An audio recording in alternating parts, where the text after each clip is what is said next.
When I became a Muslim, I was told that dogs are haram, and for many years later I thought this was the only position in Islam. But it was later when I studied Islam more deeply that this is one of many issues that I realized was more complex and nuanced.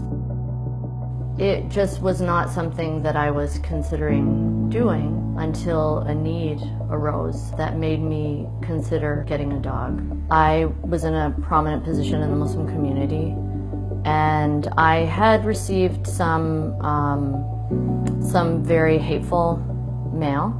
I had been in a place where someone physically tried to approach me very aggressively, had to be removed from the premises.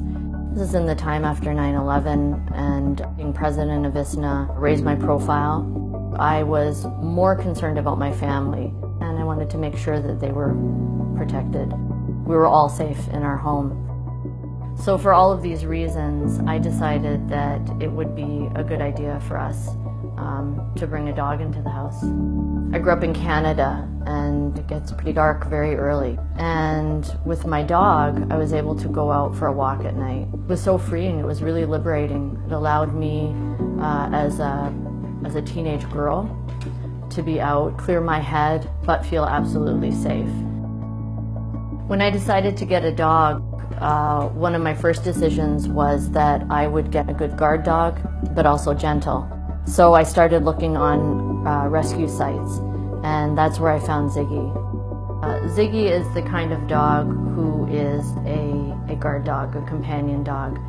And because I'm the one who raised him, he is very attached to me. You know, I really am very grateful for his attentiveness.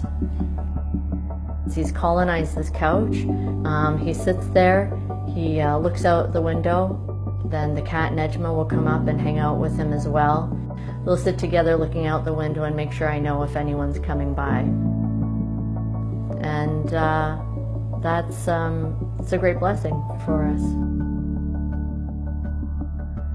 You know, there's this idea that Muslims don't have dogs, non-Muslims have dogs.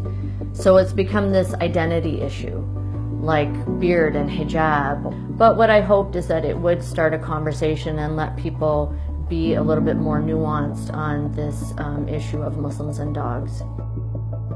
I spend a lot of time in teaching, lecturing, a lot of time in meetings, visiting the Muslim communities and other communities, and really very important to spend some time outside, particularly in the wild or in the woods. And that's difficult to do as a woman in today's society, and it's difficult to do when you're not quite sure about whether that is a completely safe thing to do by yourself.